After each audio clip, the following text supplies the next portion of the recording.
Kita akan membahas mengenai finansial teknologi terlebih dahulu ya. Perkembangan teknologi sangat begitu cepat.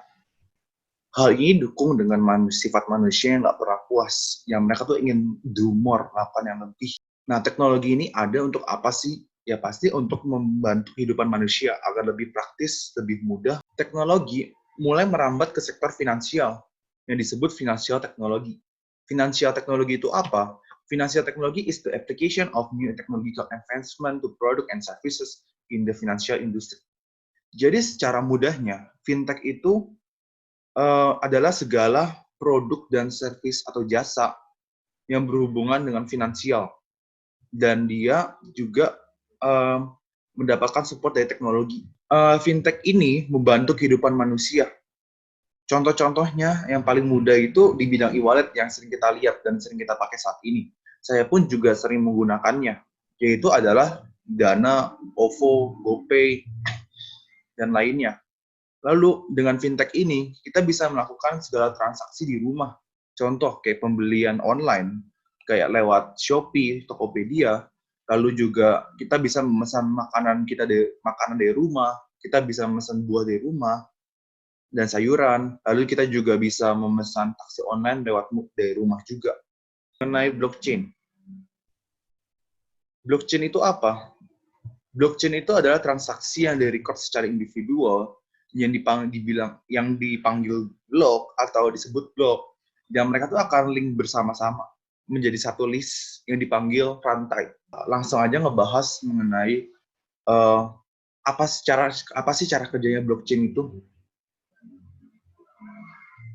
Aku ingin ngebandingin cara kerja centralized dulu ya, atau database pada umumnya. Nah, anggaplah ini adalah 12 rumah, dan ini adalah satu orang menjadi penagih. Jadi mereka harus ngebayar semuanya dan memverify datanya di satu tempat. Dan permasalahannya dengan sistem centralized ini, kalau misalkan nih ada satu orang mau berbuat curang, mereka hanya perlu meretas satu tempat ini aja, atau di bagian sini, satu database utama ini. Mereka tinggal bilang ke database utama ini kalau dia itu udah bayar, dan mereka tinggal nge-hack aja akunnya atau datanya, dan mereka udah selesai, mereka dapat apa yang mereka mau. Tapi kalau cara kerja blockchain nggak seperti itu. Contoh, ada 12 rumah lagi, mereka tidak bisa cuma nge-hack ke satu orang aja. Karena di blockchain itu ada sistem miners. Miners ini mempunyai data-data yang valid, yang sama satu sama yang lain. Jadi, kalau mereka tiba-tiba nih, ada miners yang di-hack, mereka tidak akan dianggap dengan menjadi data yang sama lagi, karena datanya itu udah berbeda. Mereka nggak punya, berarti kan datanya itu udah nggak sama, dan mereka tuh udah nggak dianggap sebagai satu kesatuan lagi. Jadi, kalau mereka mau nge-hack blockchain ini atau sistem yang ini, mereka tuh harus minimal hack setengah miners atau lebih. Dan itu susah juga, karena kalau misalkan kalau mereka nge-hack miners itu akan nggak dianggap lagi sebagai miners yang sama, jadi miners yang beda. Jadi cara paling mudah untuk meretas ini, itu ya kalian tuh harus matiin seluruh internet di dunia ini, dan itu kan nggak mungkin dong. Maka dari itu, blockchain ini susah banget diretas, bahkan hampir nggak bisa diretas. Itu perbedaan cara kerja blockchain dengan database. Dan benefit dari teknologi kolaborasi dengan blockchain. Yang pertama, lower cost. Kita ngebahas mengenai Bitcoin lah. Bitcoin ini ada untuk mempercepat proses yang awalnya kita tuh ada jeda-jeda yang membuat semuanya itu jadi barier. Kayak contoh, misalkan kita mau transfer uang ke luar negeri, kita tuh harus ngikutin dari, misalkan nih, pertama dari bank, lalu ke pemerintah, pajak lagi, administratif lagi, lalu baru ke bank selanjutnya, dan lain yang membuat costnya jadi lebih mahal. Maka dari itu orang menciptakan Bitcoin. Bitcoin ini memotong semua jeda itu atau rantai itu menjadi cuma satu rantai aja. Jadi kalau Bitcoin itu cuma bayar administrative cost, itu cuma ke Bitcoin-nya aja. Jadi benar-benar jauh lebih murah.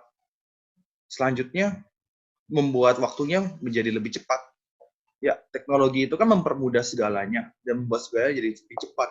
Jadi dengan kalau mereka fintech berkolaborasi dengan blockchain ini, pastinya akan lebih cepat lagi. Fintechnya aja udah bikin kita tuh lebih cepat. Selanjutnya, reduce errors. Blockchain ini mempunyai sistem yang susah diretas atau susah dihack. Jadi dengan fintech berkolaborasi dengan blockchain, dia bisa menjadi membangun sesuatu teknologi yang kuat atau membangun data yang kuat.